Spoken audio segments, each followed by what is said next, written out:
Bismillahirrahmanirrahim. Assalamu alaikum everyone.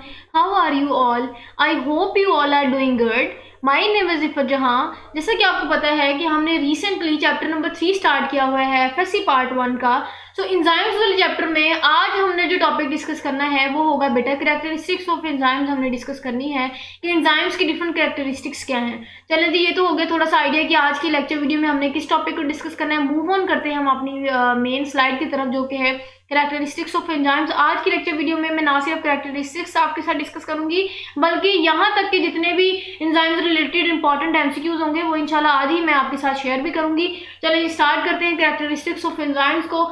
Enzymes की खसूसियत क्या, काफ़ी सारी कैरेक्टरिस्टिक्स तो हमने ऑलरेडी जो है वो मैंने आपको जब इंट्रोडक्शन दिया तब मैंने आपको बता दिया कि क्या खसूसियत होती है. इनका ग्लोबुलर स्ट्रक्चर होता है, हमारे रेट में जो है वो रिएक्शन के रेट में इंक्रीज करते हैं, हमारी किसी भी रिएक्शन को इनिशिएट करवाने के लिए, उसको स्पीड अप करवाने के लिए, उसको एक्टिवेट करवाने के लिए जो है वो बहुत इंपॉर्टेंट रोल प्ले करते हैं. तो आज हमने ना सिर्फ इसकी इंपॉर्टेंस, यूजेस कह सकते हैं, ये कैरेक्टरिस्टिक्स, खसूसियत क्यों इंपॉर्टेंस है, ये सारी चीज़ें जो है वो हम एंजाइम रिलेटेड डिस्कस करते हैं. वन बाय वन पॉइंट्स में डिस्कस कर लूँ, फिर उसके साथ मैं आपके साथ इसकी डिटेल भी शेयर करती हूँ. कहते हैं कि जी enzymes are biochemical catalysts and have the following characteristics. आपको पता है कि बायोकेमिकल कैटलिस्ट का मतलब कि बायोकेमिकल रिएक्शंस को कैटलाइज करने के लिए एंजाइम्स एक्ट करते हैं, इसीलिए हम एंजाइम्स को क्या कहते हैं बेटा, एंजाइम्स को हम बायोकैटलिस्ट्स बोलते हैं. क्लियर है. उसके बाद कहते हैं कि अगर हम एंजाइम्स की बात करें तो ये नेचर क्या होती है बेटा, ये ग्लोबुलर प्रोटीन होते हैं. हमने पहले भी मैंने आपको बता दिया कि इसका स्ट्रक्चर भी क्या होता है, ग्लोबुलर स्ट्रक्चर होता है. 3 डायमेंशनल इसकी ज्योमेट्री होती है. एंजाइम्स जो है वो ग्लोबुलर प्रोटीन होती है, ये भी इसकी कैरेक्टरिस्टिक्स होगी, खसूसियत होगी. फिर अगर हम बात करें, कहते हैं कि they increase the rate of reaction, ये किसी भी रिएक्शन के रेट को क्या कर देता है बेटा, इंक्रीज कर देता है. हम बार बार कह रहे हैं कि एंजाइम्स का काम क्या होता है, ये किसी भी रिएक्शन के रेट को क्या कर देता है बेटा, इंक्रीज कर देता है. विदाउट देमसेल्फ बीइंग यूज्ड, आप अपने आप को इस्तेमाल नहीं करते, ये वैसे के वैसे मौजूद होते हैं. इनको हम दोबारा, आप कह सकते हैं, रिकवर भी कर सकते हैं, हम इनको दोबारा भी इस्तेमाल करवा सकते हैं. ये बिल्कुल अपने आप को खर्च नहीं कर देते, बिल्कुल अपने आप को आप कह नहीं सकते कि ये बिल्कुल रिएक्शन में या प्रोडक्ट में ही इन्वॉल्व करके बिल्कुल मर्ज हो जाते हैं, ऐसा कुछ नहीं होता. ये सिर्फ इन्वॉल्व होते हैं, उसके रिएक्शन को स्पीड अप करते हैं और अपने आप को इस्तेमाल किए बगैर हम इनको दोबारा कह सकते हैं कि रीयूज कर सकते हैं उन्हीं एंजाइम्स को. ये बहुत इंपॉर्टेंट इसकी एक पॉइंट डिस्कस किया हमने. कहते हैं कि there present does not effect the nature of properties and product. कहते हैं कि इसकी अगर हम इफेक्ट की बात करें ना तो ये किसी भी इफेक्ट को, इसकी नेचर को इफेक्ट नहीं करते किसी भी रिएक्शन में. फॉर एन एग्जांपल मैं आपको अगर एग्जांपल दूं, ग्लूकोज जब पायरोविक एसिड में कन्वर्ट होना होता है ग्लाइकोलाइसिस के प्रोसेस में बेटा, अगर तो उनमें एंजाइम्स इन्वॉल्व होंगे तो क्या होगा कि उसमें इसका रिएक्शन स्पीड अप हो जाएगा. ठीक है, ये हो सकता है. लेकिन अगर हम कहें कि उस रिएक्शन में आप कह सकते हैं कि अगर एंजाइम्स एक्ट ना करें तो बेटा उसमें उसकी नेचर इफेक्ट नहीं होगी. ग्लूकोज जो है वो पायरोविक एसिड में कन्वर्ट होगा by the process of glycolysis, उसकी नेचर में इफेक्ट नहीं होगा. तो आप कह सकते हैं कि एंजाइम्स अगर किसी केमिकल रिएक्शन में एक्ट करता है या नहीं करता तो उससे क्या होगा कि वो किसी भी रिएक्शन की या किसी भी प्रोडक्ट्स की या किसी भी सबस्ट्रेट की नेचर को या प्रॉपर्टीज को इफेक्ट नहीं करता. नेक्स्ट पॉइंट है बेटा, even small amount of an enzymes can bring about the change in a large amount of substrate. कहते हैं कि अगर हम बहुत छोटे अमाउंट, बहुत स्मॉल अमाउंट एंजाइम्स को भी यूटिलाइज करें ना तो वो क्या करता है, वो पूरे की पूरी सबस्ट्रेट को क्या कर सकता है, लार्ज अमाउंट ऑफ सबस्ट्रेट को चेंज कर सकता है. कि अगर हमने बहुत सारा सबस्ट्रेट उठाया और उसको हमने प्रोडक्ट में चेंज करना है तो कहते हैं कि ये इसकी करेक्टरिस्टिक्स ये है कि हम बहुत थोड़े अगर एंजाइम्स भी, बहुत थोड़ी अमाउंट के एंजाइम्स भी अगर हम यूटिलाइज करते हैं ना तो वो क्या करते हैं कि वो ज़्यादा सारी लार्ज अमाउंट ऑफ सबस्ट्रेट को कन्वर्ट करने की एबिलिटी रखते हैं. मतलब एंजाइम्स बहुत कम इस्तेमाल होते हैं और काम ये बहुत ज़्यादा देते हैं, बहुत अच्छा काम देते हैं. क्लियर हो गया. यहाँ तक हमने बेटा क्या डिस्कस किए हैं, यहाँ तक हमने कुछ कैरेक्टरिस्टिक्स एंजाइम्स को डिस्कस किए. मैं फिर एक एक वर्ड में रिपीट कर दूं कि हमने देखा कि इसकी जो नेचर है वो प्रोटीनी नेचर है, ग्लोबुलर स्ट्रक्चर है. इनका काम भी है कि ये एंजाइम के रेट को स्पीड अप करते हैं लेकिन अपने आप को बिल्कुल उसमें इस्तेमाल, प्रोडक्ट में बिल्कुल ही अपने आप को मर्ज या इस्तेमाल नहीं कर देते. दोबारा हम इनको यूटिलाइज कर सकते हैं, एक रिएक्शन से उठा के हम उनको दोबारा किसी रिएक्शन में इस्तेमाल करवा सकते हैं. हमने कहा कि इसकी प्रेजेंस या फिर अकरेंस या ना, आप कह सकते हैं प्रेजेंस या इनकी एब्सेंस जो है वो किसी भी तौर पे किसी भी प्रोडक्ट की नेचर या उनकी प्रॉपर्टीज को इफेक्ट नहीं करती. फिर हमने कहा कि अगर इनकी इतनी खसूसियत है कि अगर हमने बहुत लार्ज अमाउंट ऑफ सबस्ट्रेट को कन्वर्ट करना हो प्रोडक्ट में, तो उसके लिए हम बहुत स्मॉल अमाउंट ऑफ एंजाइम जो है वो इस्तेमाल करके उसको वो काम परफॉर्म करवा सकते हैं। यहाँ तक होगी। नेक्स्ट हम कुछ कैरेक्टरिस्टिक्स डिस्कस करते हैं अपनी नेक्स्ट स्लाइड पे, जो कि है कि बेटा enzymes is highly specific in action, बहुत स्पेसिफिक होते हैं एक्शन में। अब आप कह सकते हैं वैसे ना एंजाइम जो है खास किस्म के एंजाइम जो है वो खास केमिकल रिएक्शन में इन्वॉल्व हो रहे होते हैं। ऐसा नहीं है कि आप कह सकते हैं कि एक एंजाइम हर रिएक्शन में इन्वॉल्व हो रहा हो, ऐसा नहीं है। कहते हैं कि हर एक्शन के अकॉर्डिंग स्पेसिफिक एंजाइम ही होगा। सो आप कह सकते हैं कि स्पेसिफिक एंजाइम जो है वो स्पेसिफिक एक्शन परफॉर्म करता है। नेक्स्ट देख लेते हैं, कहते हैं कि a single enzyme catalyse only a single substrate और a group of related substrates. कहते हैं कि एक सिंगल एंजाइम है ना वो एक सिंगल सबस्ट्रेट को जो है वो प्रोडक्ट में कन्वर्ट कर सकता है, या फिर ग्रुप ऑफ रिलेटेड सबस्ट्रेट्स के सेम होना चाहिए। फॉर एग्जांपल जैसे हमने ग्लाइकोलाइसिस की एग्जांपल ली कि बेटा हमने क्या किया था, उसमें हमने ग्लूकोज को पायरुविक एसिड में कन्वर्ट किया और हमने एंजाइम यूटिलाइज कर दिया।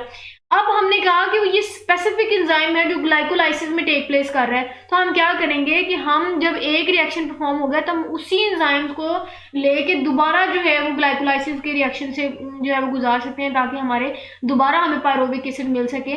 तो कहने का मकसद है, अगर हम क्लोरोप्लास्ट में फोटोसिंथेसिस के अकरेंस की बात करें, तो आपको मैंने बताया था कि क्लोरोप्लास्ट में जो फोटोसिंथेसिस का प्रोसेस हो रहा होता है उसमें जो एंजाइम्स यूटिलाइज कर रहे होते हैं, अब वो एंजाइम जो है वो स्पेसिफिक है, वो एंजाइम पकड़ के हम ग्लाइकोलाइसिस का फंक्शन परफॉर्म नहीं करवा सकते। हाँ, ये जरूर हो सकता है कि हम फोटोसिंथेसिस वाले एंजाइम्स को ही दोबारा जो है वो फोटोसिंथेसिस में उस रिएक्शन में इन्वॉल्व करवा सके। तो सेम और सिंगल जो है वो आप कह सकते हैं एंजाइम जो है वो ग्रुप ऑफ जो है वो रिलेट करना चाहिए, group of related substrates perform करने वाला काम परफॉर्म कर सकते हैं। क्लियर होगी बात कि specific enzyme can perform specific function या एक्शन, लेकिन आप कह सकते हैं कि यस हाँ नेचर सेम होनी चाहिए, तो फिर हम एंजाइम्स को रिपीट कर सकते हैं उस रिपीट केमिकल रिएक्शन में।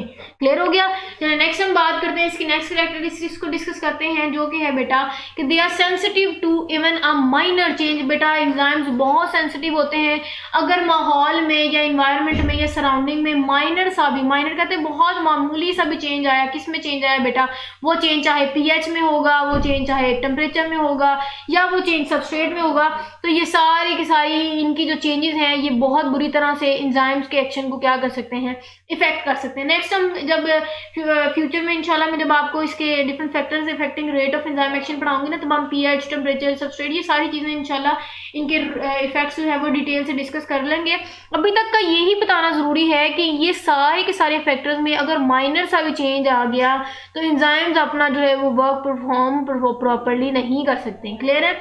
नेक्स्ट हम इसकी जो है वो पॉइंट डिस्कस करते हैं। कहते हैं कि सम एंजाइम्स रिक्वायर्ड को factor for their proper functioning, कि कुछ एंजाइम्स बेटा अपना काम परफॉर्म अकेले नहीं कर सकते, जैसे मैंने आपको पीछे भी बताया। उनको क्या जरूरत पड़ती है, उनको अब किसी हेल्पर की जरूरत पड़ती है। वो हेल्पर वो कौन से लेते हैं, वो हेल्पर को फैक्टर लेते हैं। तो कहते हैं कि इनमें एक और खसूसियत होती है कि एंजाइम्स जो है वो अटैचमेंट करवा सकते हैं को फैक्टर्स की, और फिर उस अटैचमेंट के बाद क्या करवा सकते हैं बेटा, वो प्रॉपर फंक्शनिंग करवा सकते हैं अपनी। क्लियर हो गया। तो इनकी एक और खसूसियत है कि ये अपने साथ को फैक्टर्स को या हेल्पर को भी अटैचमेंट करवाने की एबिलिटी रखते हैं। नेक्स्ट पॉइंट है बेटा कि they lower the activation energy of the reaction. ये क्या करते हैं कि जी ये लोअर कर देते हैं वो एक्टिवेशन एनर्जी जो कि जरूरत होती है, रिक्वायर्ड होती है किसी भी रिएक्शन को स्टार्ट करने के लिए। ये क्या कर देते हैं, ये उन एक्टिवेशन एनर्जी को लोअर कर देते हैं और किसी भी रिएक्शन को क्या कर देते हैं, स्टार्ट करवाने में हेल्प आउट भी करते हैं। इनका रोल ना सिर्फ आप कह सकते हैं कि रिएक्शन की स्पीड अप या उसके रेट पे इफेक्ट करता है, बल्कि ये कि एक्टिवेशन एनर्जी या किसी भी रिएक्शन को इनिशिएशन में भी जो है वो बड़ा इंपॉर्टेंट रोल प्ले करते हैं। अब नेक्स्ट कैरेक्टरिस्टिक्स है कि they can be inhibited through the addition of inhibitor. अब कहते हैं कि इसके वर्क को हम रोक भी सकते हैं। हमने कहा कि इसका काम है कि अगर ये इसने क्या करना हो तो स्पीड अप करवाते रहना है कि किसी भी केमिकल रिएक्शन को स्पीड अप करवा देना। लेकिन कहते हैं कि इनमें एक और खसूसियत है कि अगर हमने किसी भी एंजाइम्स के काम को या एक्शन को स्टॉप करवाना होता है, तो अगर हम उन एंजाइम्स में कुछ इनहिबिटर्स ऐड करवा दें तो ये क्या कर देते हैं, वो इनहिबिट कर देंगे उनके एंजाइम्स के, क्या कर देंगे, एक्शन को या रोल को क्या कर देते हैं, वक्ती तौर पे या रोक देते हैं, उसको इनहिबिट कर देते हैं। सो ये भी है कि दे कैन बी इनहिबिटेड, उनका काम, उनका वर्क, उनकी स्पीड रुक जाती है। कैसे रुक जाती है, जब हम उनमें एडिशन करवाते हैं। किस चीज़ की एडिशन कराते हैं बेटा, इनहिबिटर्स की एडिशन कराते हैं। नेक्स्ट हम डिस्कस करते हैं वो है कि बेटा दे कैन बी ऑब्टेन्ड। ये आज की इस स्लाइड की और आज की लेक्चर वीडियो की लास्ट पॉइंट है। कह रहे हैं कि they can be obtained without losing their catalytic activities and other properties from the cell. कहते हैं कि हम इनको ऑब्टेन करवा सकते हैं कि ना कैटालाइटिक एक्टिविटीज परफॉर्म करने के लिए, बल्कि डिफरेंट जो है वो सेल की प्रॉपर्टीज को जो है वो परफॉर्म करने के लिए हम उनको एंजाइम्स को क्या करते हैं, ऑब्टेन करते हैं, इस्तेमाल करते हैं। So this is all about the characteristics of enzymes। हमने different characteristics देखी। मैं 1 मिनट में फिर आपके लिए जो है वो रिवाइज करवा देती हूँ। हमने क्या देखा बेटा, हमने देखा इनकी ग्लोबुलर प्रोटीन है, किसी भी रिएक्शन को इंक्रीज कर देता है, अगर ना हो तो बहुत स्लो होता है, इतना स्लो होगा कि जिंदगी जो है वो, या आप कह सकते हैं कि कोई एक्शन ही ना परफॉर्म होता अगर एंजाइम्स ना होता है। इनकी इतनी इंपॉर्टेंस है। फिर हमने कहा कि इनके जो इफेक्ट है ना, एंजाइम्स का इफेक्ट उसकी नेचर पे, किसी भी प्रोडक्ट या सबस्ट्रेट की नेचर पे इफेक्ट नहीं करता। फिर हमने कहा कि स्पेसिफिक एंजाइम जो है वो स्पेसिफिक एक्शन परफॉर्म करता है, हाँ, लेकिन हम एक ही एंजाइम्स को जो है वो दोबारा रीयूज कर सकते हैं सेम एक्शन परफॉर्म करने के लिए। फिर हमने कहा कि ये बहुत सेंसिटिव होते हैं, अगर जरा सा भी माइनर चेंज आ गया सराउंडिंग में, वो पीएच में हो सकता है, वो टेम्परेचर में हो सकता है, वो सबस्ट्रेट में हो सकता है, उसका इफेक्ट बहुत बुरी तरह हमारे एंजाइम्स के एक्शन पे हो सकता है।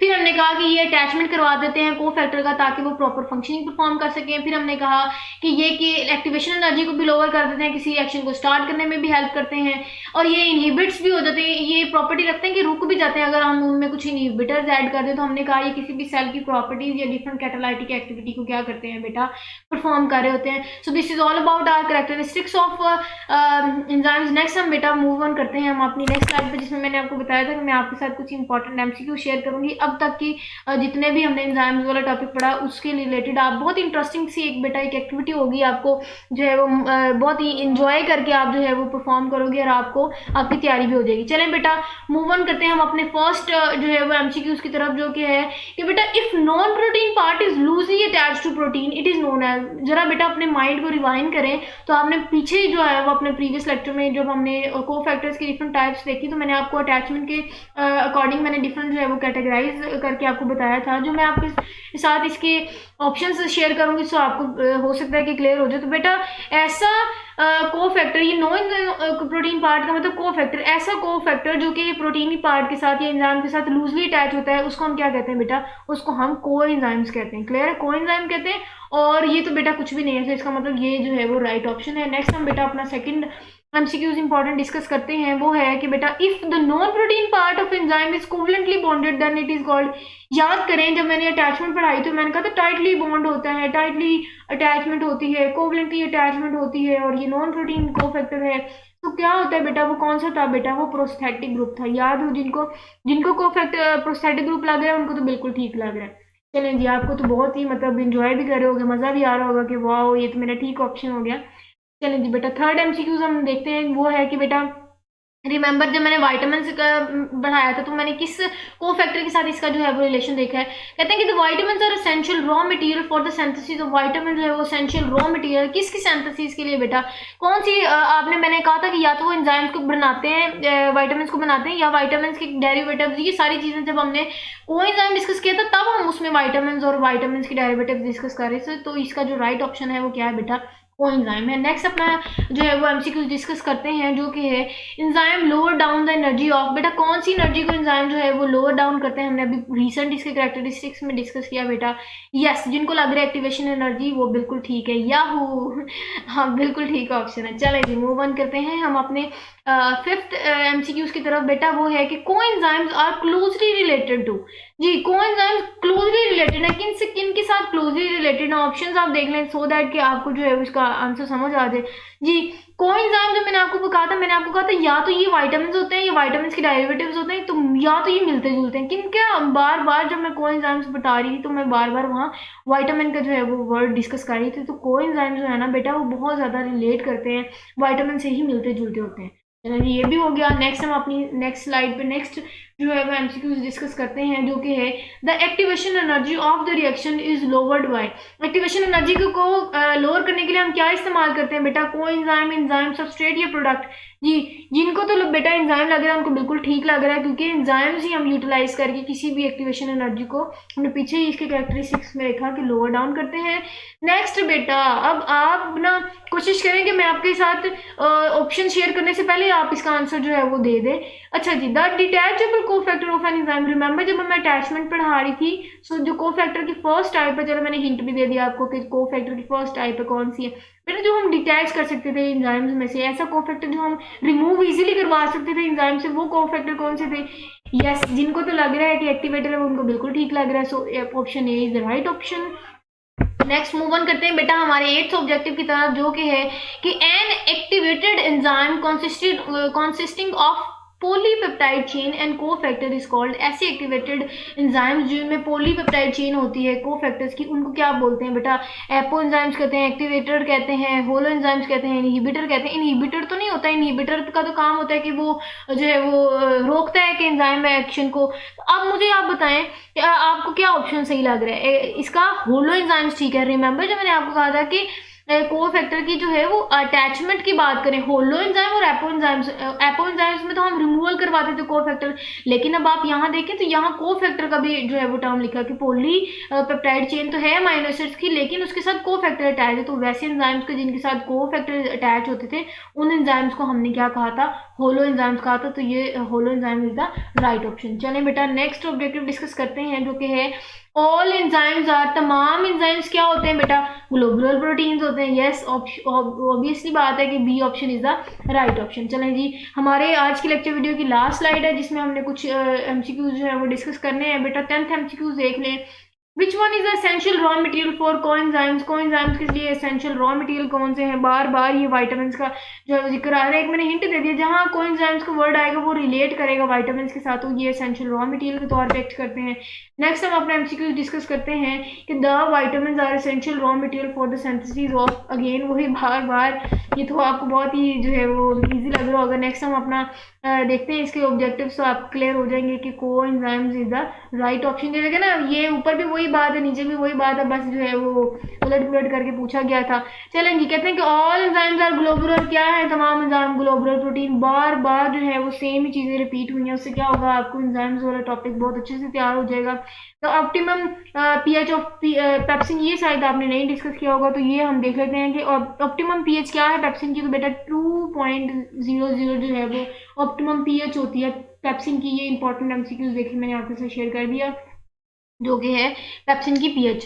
चलें जी, यहाँ तक था आज का हमारा लेक्चर। इसमें मैंने जो है वो जितने इंपॉर्टेंट एमसीक्यूज बन सकते थे मैंने बनाए, आपके साथ शॉर्ट क्वेश्चंस भी शेयर किए, आपके साथ कैरेक्टरिस्टिक्स ऑफ एंजाइम्स भी शेयर किए।